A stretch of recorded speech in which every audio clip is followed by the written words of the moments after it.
So My you're the pleasure. best. Okay, everybody, look alive. Trisha Yearwood. Ugh. I'm so happy to see you. Like I can't I'm even so deal with happy to it. see you. I'm so happy Oh, to see you. listen. I mean, I And the stalk you on socials, as you know, so I'm just very happy that same. we're actually having, it makes me feel more validated that we're actually having a Same. conversation. Yeah, that's right. That's like when um Taylor's the person I'm dating. He's like, "Oh, your friend Trisha." I'm like, "She's my friend, and I don't like your tone." Um, and When he likes something of mine, I'm like, okay, Tyler liked me, so I need to like him back so he knows that I know that he liked me because I really want him to know that I like him too. So I'm just okay. such a nerd, Uh, such a nerd.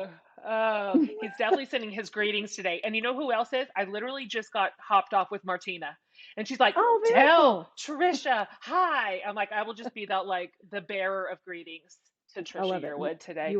You are the continuity between country music singers today. That's what I am. That's what I am. I'm just here. If You're you the want me to conduit. text her something, let me know, and I'll just send it Sure, over on your cool. behalf and be like, "This Okay, Trisha wants awesome. you to know Awesome. this." Yeah, awesome. Um, so I've told you this plenty of times, but I just love you. So that's this is me playing it cool. I just love you. That's it. Just a straight declaration of like adoration. Um, and you just are like a quadruple threat. I mean, obviously you're like a country music like supernova star, and now you're a cooking star. I just love it. You're like, I'll do what I want. If I want to be in my kitchen and make chicken fried steak, and that's going to be my job, I'm going to do that too. I just think it's fantastic. You did it on TV, you did it in cookbooks. It's not easy, neither of those things either, by the way. Those are Well, kind it's of very hard. similar to you. I mean, we'll take the country music singer part out. Not that could be your next thing. I don't know, um, It's not too late. but you got to figure out how to feed your family and your friends, and everything in my life has always revolved around the table. It's always like Yep. when you get with your friends, you talk about the best thing you ate at the last place or whatever. Like everything revolves around food, and so life experience, births, marriages, deaths, everything in between, birthdays, and Everything. so it just makes sense that if you cook that you want to share those stories. And that's what I love about your new book is that it feels like you're there at your table, and it feels like I'm just hearing these stories and they're not that different from my stories. The players might be a little different, but it's Yep. the same vibe. It is the same vibe. I've got your book right behind me on my cookbook shelf. And I mean, it's literally called Trisha's Kitchen. And that's how it feels. Like you've invited us into your house, and it's this food that you actually make. And some of it you learned from your like mom, grandma, and like you and your sister. But it's like, this is your real life, and it feels that way. It feels like Yeah. you have invited us to pull up a seat to a normal person's house. Because, like, we didn't go to culinary school. We're just people who just cook. We just cook for people, and that's it. Yeah, and That's yeah, exactly. And I grew up in a very real household. My mom and my dad were both good cooks, and so I learned from them. And it was really simple is better. It's like there's really not anything weird in any of my books. I mean, totally I just don't make anything weird. It just makes life easier. same. And it's not that much voodoo. Like, I didn't grow up cooking. I did not grow up learning how to cook. My mom, and I would say this to her because she is such a good person, and I love her, and I'm so pleased that she is my mother. She's a medium cook. Like, she didn't cook a whole lot, and so it all felt kind of mysterious to me. Like, what even is the magic, the secret, like magic that these cooks have figured out? And it's not. It's not that Yeah. hard. It's most of it, at least the way it's not that precise. It's taste it Yeah, and see. I cooking don't doesn't know. have to be precise. It's like if it tastes right, I think you said that. It's like if it Yeah, tastes right, you did a great job, right? It's like that's right. it's not, and I always feel like I'm telling people who come over and go, oh, I can't believe I'm cooking in front of Trisha Yearwood. I'm like, I'm not. You're probably a better cook than I am. It's like it's not that. And also, if you love it, just own it. My dad used to Yeah. apologize. He was a great cook, and he'd be like, Mm, well, I probably shouldn't have cooked these as yeah. long as I did. And he would always apologize before he would serve the meal. I find myself being him, so I have to Huh. stop myself. But I also tell other people own it, own what you do. And sometimes, you know what? You're going to make a mistake, and that's also fine. For sure. I think that's great, and I can reverse that and think, well, when someone else is cooking for me, am I sitting there internally critiquing every bite? I'm like, hell no. I'm happy you made me something. Thank you for cooking for me in your kitchen. Like it's delicious, and I feel loved by it, and I don't care if you think it needs more butter. Like it's Right, yummy, right. and I'm happy to be here. And I know when I wrote my first book with my mom and my sister, you know, they were mostly things that were in my mom's head. A lot of them weren't even written down, and things that my grandmother had made and Yeah. my dad and the editor who was great. I mean, I would never have written another book if it weren't for her. She's really hard on me, which I appreciate. But, Hmm. you know, she had an idea of what this book should be. And I remember her asking me one time, well, we need like more exotic spices. You know, you just, and I said, well, my exotic spices are salt and pepper. And sometimes if I'm crazy, I'll throw some garlic powder in, but that's like when I'm getting really wild. And then she's like, and what is this about? It's always cheddar cheese and it's always pecans. And I'm like, well, that's what we use. Like That's right. that's what we use. So I kind of fought for that to keep that simplicity in Hmm. there. And it doesn't have to be fancy to be good. It doesn't have to be fancy to be good. And the truth is, you can get real caught up in the food world. I mean, it's a whole ecosystem, that's for sure, and start to feel like fancy is what counts, right? Or like that's the credible food, or that's when you are a real cook. But my experience in life is that everybody that I know, they like cheddar cheese and pecans. That's what Right. they like. It's good. That's why. Like, It's good. And also there's room for all of it. You know, I've thought when I first started this, especially once I started doing a cooking show, okay, these chefs who know so much more than me, they can yeah, be going, we're going to use this spice from the influence of the East Indian, blah, blah, blah. And I'm like, I don't know what that is. That they would be like, oh, well, she's just a home cook. And they were the ones who embraced me and mm, said, there's something, everybody brings something to the table, which is a yeah. pun, but still the truth. It's like what you bring is good, even if it's not exactly what I bring. I So there's like room that. for all of it. I do too. Absolutely.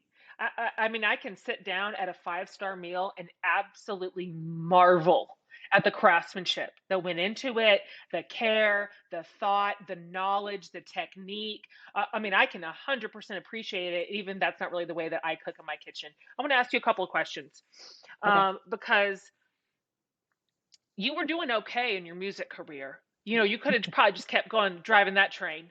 And you're like, let's just do a whole nother deal. So I want to talk to you about these twin projects that you are wildly successful at, which is cookbook writing, which is its whole thing. It's just an entire deal, and a cooking show, which is uh, that levels up so many. It's hard. So I want to hear, first of all, I want to talk to you about writing a cookbook and what your experiences have been like, especially at the beginning when you first sort of dipped your toe in. And what was it like? How did you find the process? Like, what was your rhythm? Because people do this a lot of different ways, I've discovered. Cookbook writing can look a whole lot of different ways. Yeah, mostly, you know, I really didn't have any idea what I was getting into. I probably Yeah, wouldn't have done it if I had known. I'm sure you might have that same experience. But so much work. what I did was I'd moved to Oklahoma. I was helping Garth raise three young girls. So I cut my touring back. The music part didn't go away, but I just had to really change my life to be a bonus mom to these girls. And so I Yeah. was home and trying to find a creative outlet. So that's how the first cookbook even happened. I was sitting in a meeting where somebody wanted me to write an autobiography, and I was like, no, for so many reasons. One, I'm like 40, and two, I'll never tell all the good stories, so nah. Yeah. And they're like, well, what do you want to write about? Because we think people would be interested. And I said, well, I like to cook. I mean, I really pull that out of you know where. And I Mm. left that meeting and I called my mom and my sister. I said, I just volunteered us to write a cookbook. So Oh, that's yeah. going to be great. Don't you And then they doesn't your said, family love how you're like, guess what we're doing? yes, We exactly. are going to write a cookbook and my name's going to be on the cover. Uh-huh. Exactly, Uh-huh. exactly. And so really it was kind of again compiling recipes that we had, a lot of things that weren't written down. Yeah. And I was actually, they said, we'll get a writer to work with you and Yeah. interview you and write it all down. And I said, well, I was like a good student and I would really like it to be in my voice. So give me a shot at showing you how I would write it. So I Mm. just wrote like a little description, a little chapter, a little pitch sheet. Yep. And they're like, great, we love it, write it. Yeah. I had no idea I had to write a story about every recipe, Oh introductions, you know, all of it, you know, the thank yous will send you over the edge, right? So it's like, yeah. it was a big undertaking, but I'm glad I did it that way because Yeah. it is my voice. And since then, now we're on cookbook 4 and, you know, it's been fun. It takes a long time because I'm a Virgo. So I do everything myself, Sure but do. I'm proud of it because it's my voice. Absolutely. And that comes through loud and clear. And then the show was really, sorry, your two-part question. The show was really a no for a couple of years. I'm like, I don't want to stand on a set and tell people to add the butter. Like, I can't imagine how boring that would be for people. Like, I'm just not interested. And then somebody said, you can have like your sister on, your friends on, and it doesn't have to be scripted. It can just be kind of loose. And we took that very seriously. So it's very Yeah. loose. And I said, okay. And most people would be like, oh my gosh, you have this contract to do these shows. That's so great. And my question was, well, if I do these first six and I hate it, can I Yeah. can I quit? It's a great And question. because life is short and you get to a place where you're like, I don't want to do it if it's not fun. And Uh-huh. we had a great time. And I really enjoy Yeah. it because it gets to bring those cookbooks to life and tell those stories. And it keeps the people in my life who are now gone, keeps Yeah. them with me and alive in every episode when we do something my mom made or say something my dad said. It's just it makes it really cool for me and my sister. That's my favorite thing about watching your show. I watch a lot of food shows. I watch a lot of all of it. Food Network. I mean, I'm deep in the bag, like on Bon Appetit. Like I'm all over the place. Um, and your show is one of my absolute favorites. And I'm not just telling you that because I'm talking to you in my kitchen, because it feels, I always feel like you are just talking to your family like you do. Like that, y'all are just talking. You're just jawing away in the kitchen talking about some food memory, making fun of each other, like being Right. funny, being silly. It feels that way. I love when you have the boys in. It's so welcoming.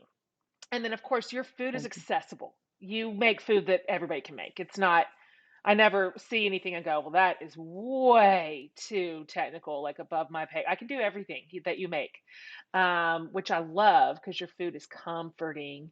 Thank you so much for using like real butter. Thank you so much for using heavy cream. So grateful for the cheddar cheese. If you're gonna do it, just like it should taste good. It's not Just like you do eat it. fried chicken every day, but That's right. if you want it, know how to make it right.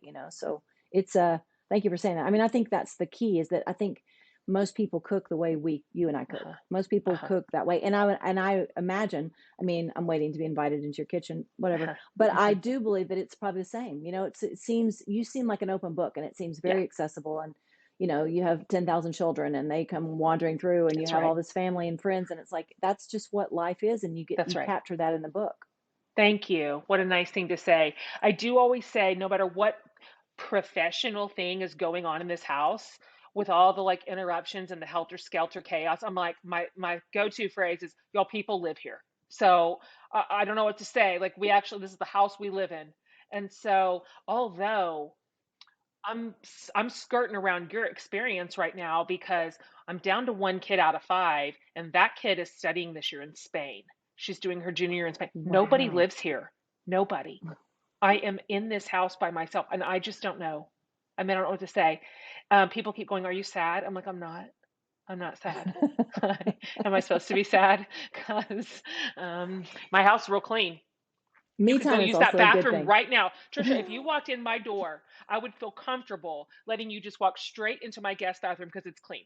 Like, that's where we're at right now. I understand that that is something that doesn't happen for all the years that you have children living in your house, so I Uh-huh. get it. I totally Yeah. get it. Yeah, you do. Like, you need a long lead time when Yeah, people are Garth going to talked come about the over. Garth always talked about when our oldest went to college, he was crying. He's the crier, I'm not. He's Oh. crying. And by the time the third one leaves, you're Uh-huh. like, let me help you back here. Let me help you out the door. You're like, Call I me when love you you, get but there. I love you, but go to school. It's gonna be Totally. Well, you just kind of figure out like it's okay. Like we clamp down pretty tight with those oldest, and like it all goes sideways no matter what you do or don't do, and then it kind of finds its way back, and we worried a Yeah, I little mean, bit too much. yeah, they're gonna be who they're gonna be, which is the Yeah, most maddening thing to accept. maddening. But you do your best, you teach them everything you can, and then they're still gonna be who they are. And guess what? I made mistakes at that age that I don't, they're not gonna do everything the way I want them to do it. And That's you've gotta exactly right. kind of, and we want our children to fly, be free, be themselves, Yeah. all those things. So that's what I tell myself over a glass of wine every night. They're That's fine. They're great. it. Everything's great. You did great. Great job. You did the best you could with what you knew. Yeah. That's a little bit of my mantra right now. I want to talk to you for a second about baking because you're a good baker. You bake actually quite a bit. And I like this about you because somehow you kind of hold together. Because, in one hand, when you're doing a lot of savory cooking, you're just kind of like, add some, like I do. Add some salt. I don't know, add it and taste it, and then add more if you want. And so, but then baking is a little bit more precise. That's a little bit more like it's a math. So, do you have a preference between the two? I don't, and I think it's because I was raised. My mom did both. You know, she had a meal on the table every night, but she also, when we were too little to go to school, she wanted to stay home with us, and so she baked cakes on the side for like Mm. weddings and birthdays, and she made these beautiful cakes before fondant with like decorator frosting. She made cakes look unbelievable. Mm. So it was always like you just make whatever you need to make for the occasion. My cakes are and my baking tastes good, but I'm always the person that comes and go, look, it tastes a lot better than it looks. I can't do I don't do the beautiful, like the Uh, beautifully frosted cake. My goal uh-huh. is that it's not too lopsided. And then I just swirl the frosting. It's like, that looks good enough. And we're going, it's going to taste good, but I'm not going to take it to a bake sale. Yeah. But yeah, it is a little more precise, and I don't mind that, but it is, you know, savory cooking is a little more forgiving. My sister Uh-huh. is, she's the oldest, so she's the, you know, follows all the rules. And so even when we cook together savory, I'm like, just throw some of that in there. She's like a quarter teaspoon, or like, I'm like, it's fine. Like, just so making her eyeball things on my show is my Yeah. favorite thing ever, because she hates it. So if you ever see her Oh, do it, she's like, I'm eyeballing. It's great. Everything's great. You know, I love it it's really here. fun to do. I love your show. Yeah, it's great. I'm having the best time ever.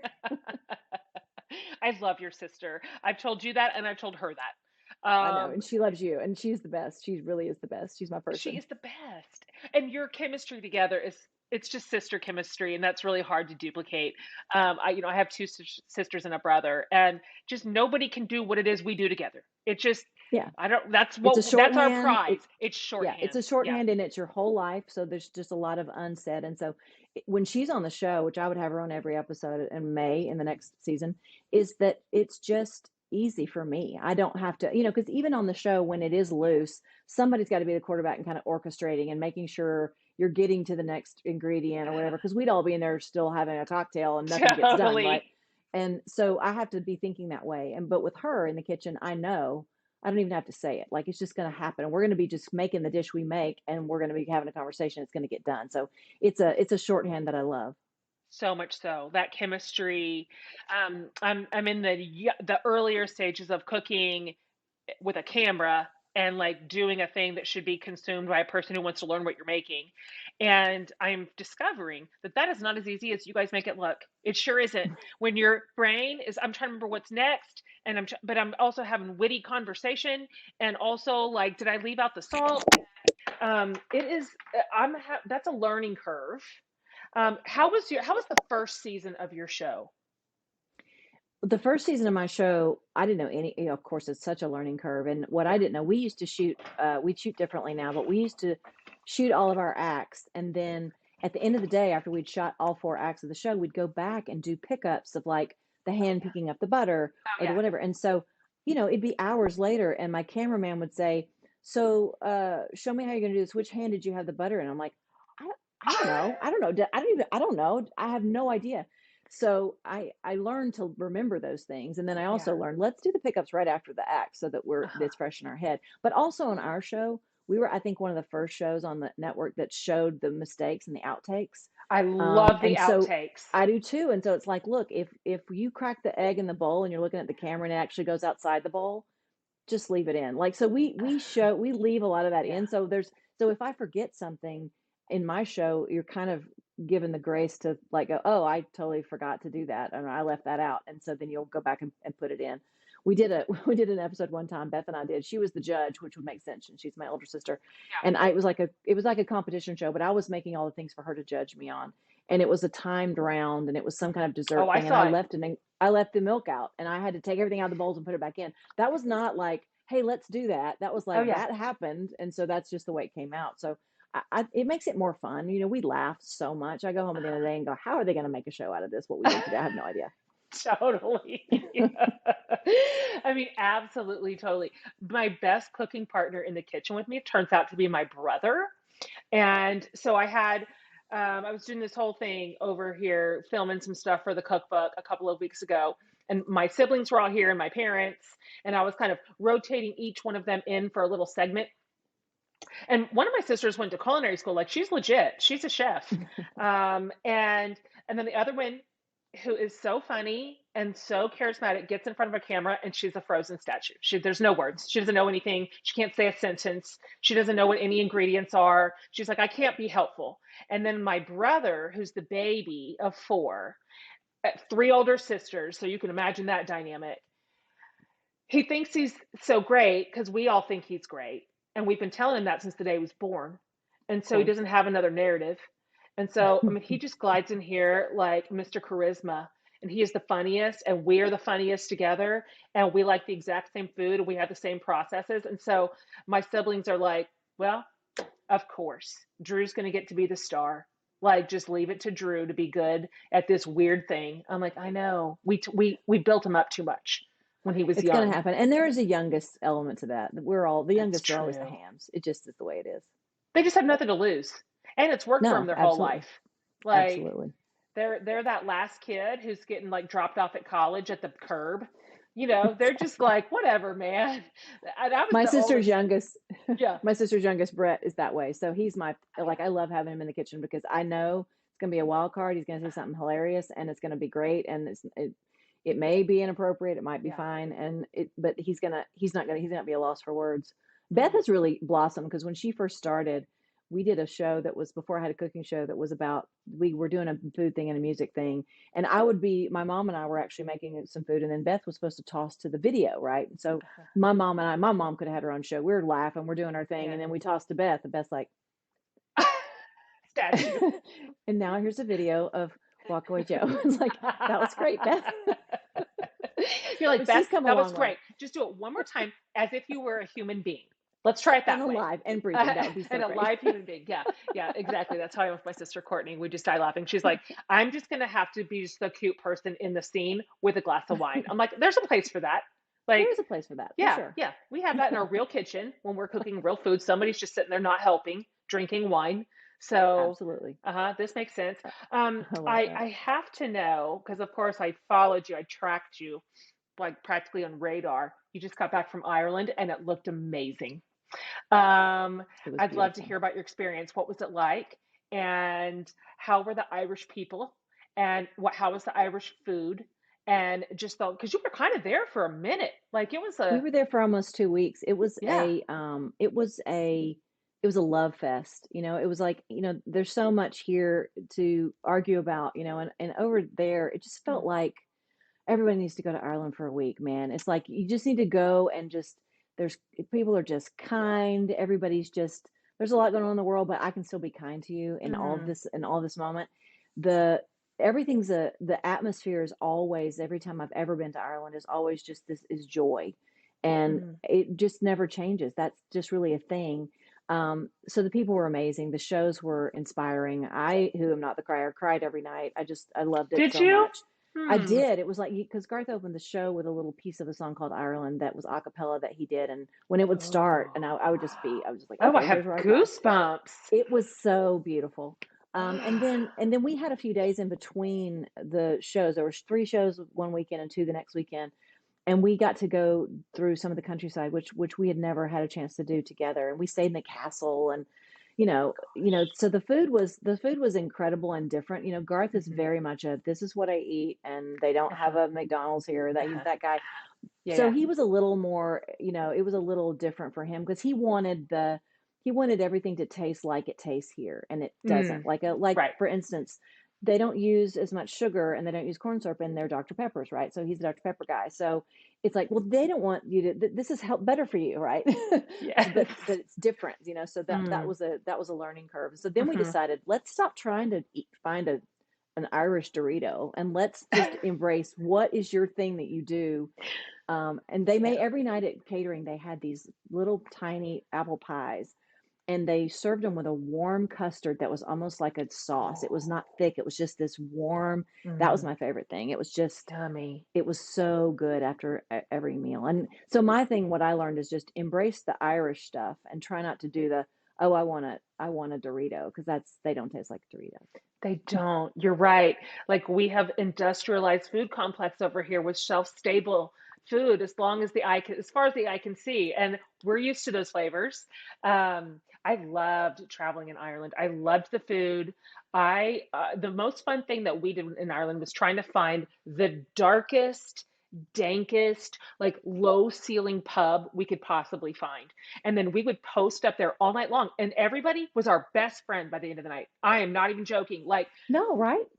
it is unbelievable. I've never experienced anything like it. Like, we were all together around the same tables with whoever's around us by night's end, and somebody's just had one night we were in a pub and there's a youngish guy there, probably 30 or so, and he is drinking, and then he just very casually tells to all of us, my wife had a baby today. And we're like, what are you doing here, buddy? And he's like, I'm getting drunk. I'm like, well, round on me, I guess. Congratulations, Dad. ah, But that's the Irish. way it is. That is the way it is. And you could really, I mean, Garth played basketball when he was over there. And one day, the place they were playing basketball, like, they couldn't get in. So there was a grass court right by Croke Park where Garth Brooks was playing for 80,000 people that night. And they go do a pickup game. These kids come ask if they can play basketball with him, and they just play basketball. And it was like by What? the end of the game, people had figured out, oh, it's Garth. But it's like, it was so awesome. And you can only do that Yeah, in Ireland. It was really an amazing experience. Everybody I needs love to go to that. Ireland. I just could not agree more. And what a beautiful place. And that's where I discovered Kerrygold butter, and I've never looked back. Oh yeah. Um, Oh yeah, for sure. oh, it's so Yeah. superior. It's just And so Beth Beth superior. Beth is on a mission to make the soda bread. That's her. She was there. So my Uh-huh. sister. So she's on that Yeah. mission to make the Irish soda bread. So that's going to be Oh, our that's next thing. exciting. Slide that Yeah. into your cooking show when she That's right. figures that one I'm out. gonna put her right on that. Yep. Uh-huh. Okay, couple of rapid fire questions here at the end. Okay. Okay, and How are we at the end? well, I know. Yeah, I We know. need This more is a great time. question. This is just whatever your answer is today. When people are starting to ask me a lot of food questions, they're like, "What's your favorite book? Recommend the book." I'm like, "What is it today?" That's Right. so. This is whatever your answers are today. Okay. Cool. you have the right to change your mind. What is one or two of your kind of go-to recipes to make when you have people coming over? My standard go-to if I want people to go, oh, I just love this comfort food home cooking thing. I make my mom's Sunday roast beef, rice and gravy. No fail. Um, yeah, no fail with the homemade biscuits. That's the like Mm, when I make that, that's the thing. So that's mm. I just made that last week for somebody and I'm like, okay, I'm gonna when I pull out the stops, it's because it's easy and it's just time for a roast slow cook in an oven. It's like that's it. It's That's no the one. fail. No fail. I also, my answer would be something braised. Just start it that morning, put it in the oven. You cannot mess that up. I also do like, are you paying attention to the boards right now, the butter and the hummus boards? Are you seeing this everywhere? Like Yes, this I am. trend? Uh-huh, me too, and I'm real into it. I am And too. I'm for it. I'm totally for it. That's the meal. I was just gonna Yeah. say, I'm team, this is the meal. And I love the idea of I have something called dip dinner, which is exactly what it sounds like. Dip dinner. It's like, well, if you make it look cute and you put it all on a board and you put a bunch of stuff all around it, that feels like a meal, and it is. So with hummus, and then I don't know what you want to call it, but like decorations on top, hummus decorations. Ooh, oil, like A little bit of everything but the oil. bagel seasoning, onions. Yeah, I do all of that. Yes, Mm, absolutely. And me what too. because that's kind of born, I think, out of the over the top because I don't know how to do a small like cheese board. I don't know how to like when I do like if somebody's coming over and we're gonna have this for an appetizer. It's the length of my counter, and I don't know what happened. Like I bought Totally. $500 worth of cheese somehow. I don't know what happened. So it's like why Me isn't this too. just the meal? Because this is what we all want, and Yeah. nobody cares about the meal. So let's just do this. In fact, I just did that with some girlfriends, and we were talking about cheese, which is my favorite ingredient with some of my favorite food group, and that you don't like I don't really care if it's like expensive cheese. I don't care if it's cheap. I don't care. And the quote from our week was, and with a little bit of wine, my quote was, I will eat anybody's cheese. And I think that should be a t-shirt. But so it's like that is my thing. Like I will eat anybody's cheese. That's just the thing. Oh, I don't care if it makes me golly. cheap. It's who I am. I just think that should be the title of your next cookbook. I really do. It might be. You're on to something. My girlfriend Shauna, I also have a friend group that we do it all together, all of life. And she did a famous quote one night at one of our nights, wine was involved, and that has since found its way onto a t-shirt. And her quote was, "Our lives are too fun to be skinny." And I'm like, yes, this is right. This is I would right. like one of those t-shirts, please. Yeah. I We mean, mine has made it onto a thread. it's our Uh-huh. thread on the phone. It's just Yeah. called anybody's cheese. That's our thread right now. So when one of them texts me, I'm like, oh, there's one of my girls. Anybody's cheese. Oh, it's so good. Okay, how about this? What's one of your favorite kind of non-boring, semi-interesting, either an appetizer or a side dish that you would bring to somebody else's party? My easy go-to that I know if I just get people to try it, they're gonna take the whole bowl away is Mm. it's a sweet butter puff corn, and Oh, it's like a snacky thing. I take it to, like, if I'm going to somebody's house for a football uh-huh. game or something, I'll take it because it's the salt and sweet together. Do you have to use the butter Mm. puff corn? It's 2 ingredients. It's the easiest thing in the world to make. I almost didn't put it in the book, the last book, because I'm like, it's not really a recipe. It's so Uh-huh. easy. But if people go, "Oh, okay," and I'm like, "No, eat one. Just eat one." And they eat one, they're like, I need more. they're I need more transformed. information. I don't know what butter puff corn is. Is You there? know Am what? I missing something? You are. Yes, you are. You Oh. know, like Cheetos, okay? So take the or like the puffy Cheetos, but they're a popcorn, but they're a Oh. puff corn, and these are butter flavored. So Okay. they're like eating a puffy Cheeto, but they're not cheesy. They're buttery. And Oh yeah. then you get like the Candy Quick or the almond bark and melt it, and you coat Oh. this Oh, buttery I goodness see. in that, and then you lay it out and let it dry, and it's this Mm, crunchy, sweet salt butter mm, situation that mm, probably will have a rehab attached to it at some point. mm, mm. Oh, that is dangerous and decadent, almost like a caramely, corny. Oh yeah, that'd be gone. Who needs And the it's not meal? a dessert. It's not necessary. It can be a Uh-huh. desserty thing, but it's really more just a snacky thing. So if I'm going over to Yum. somebody's house, I'll take that because it's easy, and then Mm. they're hooked. No, of course they are. But you know what? Good on you because you got them hooked on a two ingredient recipe that takes you 10 minutes to pull together. Yes, So, exactly, you know who's exactly. smart? You are. Because what I generally bring is winter panzanella, and it is absolutely like multi-stepped. And it has, you've got the dressing and all the things. No, it is delicious. But I'm really going to rethink my entire like philosophy right now, having heard your answer. Do you have a favorite cooking hack, a shortcut of any kind? Be it like with an ingredient or a timing hack, whatever. There are a couple things. One thing that I do is my mom made everything homemade, but not everything. Like, so I have a couple things that, like, I make a peach cobbler that I tried with, peeling and slicing all the fresh Oh peaches. It's actually better with the canned Freestone peaches. It tastes better, yeah. Yep. and the Bisquick or whatever. So it's like that Totally. recipe is like, and I want everybody to know it. It's like, Yeah. I love homemade, but it doesn't have to be always be homemade. Yep. So I'm never going to judge you for using a canned ingredient or something if it makes sense. Same. Same. Listen, I'm embarrassed to say this to you because you bake, but I have two pies in this restaurant. Of course, they're both savory. You know, I'm not a sweet person. I've got like a tomato pie and chicken pot pie. And in both cases, I said literally on the ingredient list, a store-bought pie crust.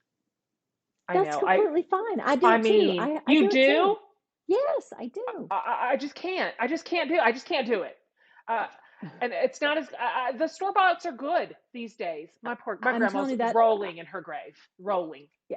No, my grandmother too, but here's the thing. There are some really good pie crusts out there. If you can find a good pie crust that's as Yeah, good as the one you would make yourself, and we're both probably people are going, "What are they saying?" But I completely agree. I have a double crusted skillet apple pie, and I think it's in the third book, and yeah, got it from a friend of mine who is this little lady in South Georgia, and I asked her yeah, for the recipe, and she said, "Oh, honey, I'm embarrassed to tell you, it's not really homemade. I use the rollout Pillsbury pie crust, and yeah, that's how I make it, and I can make it in 5 minutes and throw it in the oven yeah. for 30, and no one knows, and it's incredible. So no Here, judgment there here, ever. here. It'll I'm eat here just for those. fine. That's right. Yeah, You know same. who's going to complain? Nobody. Exactly. Um, what is Garth's favorite dinner? So, what do you make him when you're like, this is going to be a home run for him? He likes everything in one dish, so he likes casseroles. So Oh, I'll do like a broccoli, oh, chicken, cheese, rice casserole or yeah. lasagna. I make a cowboy lasagna, which is for him. It's like lasagna, but with more of everything. Like it's got Yeah. sausage and pepperoni and beef. It's like everything and the most cheese ever. Gosh. So everything that he can just like go into the pan with a fork if he wants. That's his Great. favorite. That's his favorite thing. And then German chocolate cake, that's his favorite. I make Hmm. it for him for his birthday. So usually around this time of year or before, he'll say, "I only got to wait till February for my birthday cake because I only make it once a year." So I'll usually Yeah. then he'll guilt me into making him another one. So it's about Yeah. time for me to make him one. Yeah. Oh, those are good. I love one dish too. Ooey gooey, layered. I mean, I grew up in Kansas, so like that's the way we cooked. I thought that's what food was. I thought all Yeah. food came in a Pyrex. And there's So nothing wrong with that. not a thing, not a damn thing. I've got a ton of them my own self. What's a couple of ingredients that you just can't live without? You're going to have them at all times in your kitchen. I mean, I always have cheese and butter. I always have cheese and butter all the Yeah. time. You will never not have cheese in my refrigerator. And then, I do like to make a homemade biscuit, which I used to think was really like, why bother? Because it seemed hard. It's three ingredients. Again, It's it's not not hard. hard. Yeah. So always flour and, Uh-huh. like the Crisco sticks and then some form of milk. I like to have buttermilk, but if I don't, I'll fix it, by Yeah. adding a little vinegar Vinegar. into my whole milk and do that. So those are kind of always on hand. Mm. And I do bake a lot, so there's always sugar and brown sugar. Yeah. I can figure out. I can make, and some chocolate chips in the freezer. I can figure it out. That's all You I can need. feed yourself for a month and a half if you have those things. Absolutely. I'm going to get up and I'm going to show you this because I was going to meet with you on this little thing and I realized I had not like pre-prepped my kitchen. And so I was just grabbing stuff that was on the counter and just moving it like over to my dining room table, including this is this is butter. It's first of all, it's in a Tupperware, so that's nice. For some reason, I have 4 sticks of it, and it's just in there. You can see where I just scooped it up this morning when I was making scrambled eggs, and normally it just sits right here. Isn't that Just fancy? room temp butter is the best Room thing in tip the butter world. in a It's the garbage best. Tupperware. I mean, to buy my cookbook, guys. Follow me um, for more tips. that's right. That's or pin that. Pin that on Pinterest. You're gonna want to. You're gonna want to. Okay. What is your favorite thing to get for takeout? My favorite thing to get for takeout is probably Chinese food because I Mhm. don't make it. Yep. So I want, something completely different. So I love like chicken fried rice is my go-to. Mm, That's what I want. I mm, just want all that rice. mm. I don't want it fried. I don't ever order the steamed rice with my entree No, because ever. you love yourself. Never. I can make steamed rice at home if I That's want. I right. don't want to do that. Garth would say pizza. He would Hmm. eat, his favorite pizza is round, he says. Like he doesn't care. So that would be Round. and he's actually flexible on that. So Yeah, yeah. You want to give me one of but these yeah. weird newfangled square pizzas? I'm in. I'll What eat is your that. favorite? What is your favorite takeout? Generally when I'm traveling, because I think it's again, I love this food so much and I make it not that often. I generally reach for Indian food. My second is its cousin, Thai food. I love all that spicy heat, fried ricey, curry, creamy, jalapeno, all day, every day. But I have said, and I mean this sincerely, and I think I wrote this, that my top two favorite foods are in a tie for first place, and it's pizza and sandwiches. So I'm bringing up the tail here. I mean, Yeah, really, it's lowbrow I situation. like it. I Yeah. actually, I told you I made that roast beef last week. So yesterday for lunch, I had a cold sliced roast beef sandwich on white bread with Mm. mayonnaise and a little bit of Oh, salt. I And I could was a taste happy that. girl. Yes. Yeah. Oh, yes. That is the perfect next day meal for that. Okay, that's it. What are you doing next? What's up for you? What's coming I'm up? coming to your house. I mean, we actually, just finished the stadium tour, and every morning, it's been for the last couple of years of we had to shut down twice for a pandemic. We had to cancel shows. There's weather related, all that.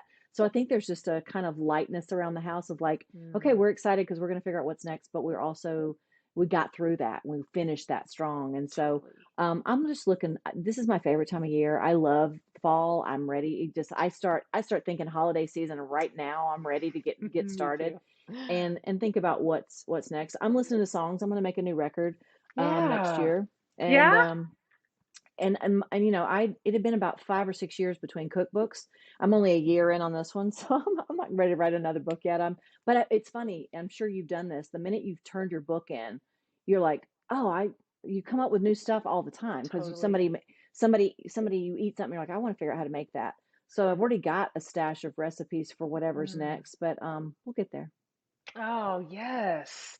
I love that. And you're right. Your cookbook's just a year old. It's got gas in the tank still. You don't Yeah, have to like get your little butt back in the kitchen because that's you're in there for a bunch of hours. yeah, You're recipe yeah, testing till the cows come yep, home. I yep. And learned. people love it. People do love that. They're like, just let me know when you need me to taste something, But it is Oh, and I did it. totally. I wrote that one during 2020, so that I was home. I was locked down. I had nothing else to Yeah, do, so it was actually perfect. It was probably the most fun I had writing a book because I yeah, really had no distractions. yeah. That's when I Um, wrote mine too. so yeah, yeah. So it's good. When I was, my three best friends live right next to me. One of them is on my street, 100 feet this way, and two of them are about 0.02 miles this way. And when I was doing this big cooking thing a couple of weeks ago, where we were just cooking a ridiculous amount of food packed into a day, we were just like front loading all this like video stuff. I called them, and we're still filming. We're filming till like 8 at night, but I called them because they're on the street, and I said, "Okay, done, out of the oven, delectable. Here's what I have. I have braised short ribs. I have a roast chicken with onion gravy. This is all like helter skelter. I've got a vegetable tartine. I've got I list all the stuff. I'm like, it's sitting here. Do you want to come get it? They're like, we'll be there in 5 minutes. And so my friends come and just take all my pots and pans, walked it back down the street. And when I went over that night to just see them, and they had not even gotten plates out. They put all that food on the bar and just ate it like savages. And so we're Those never are going to your be friends. short. That's right. And they'll test your recipes and they'll tell Yeah, you too what they think of it. So yeah, the recipe tester part's never a shortage. yeah. Well, Um, I'm excited for everybody to get your new book, and I mean, I'm a fan of yours. I've told you this also when we talked, but you're the real deal on every level, and I love when you engage with everybody because I love to read the things that you write. You're real, you're honest, you're sincere. It's all out there, and we need more of that. I'm totally inspired by it. So Thank I'm just you. I'm just happy to know you, and I'm really happy for you to have this book out. Gosh, And thank it's just you. the next reflection of this real awesome person that the world needs. And if somebody like if you're doing like an interview, somebody really cool bails on you and cancels, I'll be your podcast chick anytime. If you want to talk about anything, call me. I'll be your girl. I heard it here. Okay, I said it. I It's have your on cell film. number. I have your cell You number. We do. text each other recipe fails. Yes. So thank you. That's a really nice thing to say. And I'm just delighted for any reason at all to ever talk to you. So thank you for coming on today. You're the absolute best. Well, That's same, it. Let's same go back get right these back to like you. lashes off. Let's be Yeah, for done. sure. It's happening. All right, everybody. Trisha Yearwood. Thank you. Thank you. Awesome. All right, you guys. The very best of them all, Trisha Yearwood. Gosh, I love her. Hey, want to learn a little bit more about Feed These People? Grab a copy over at jenhatmaker.com/feedthesepeople.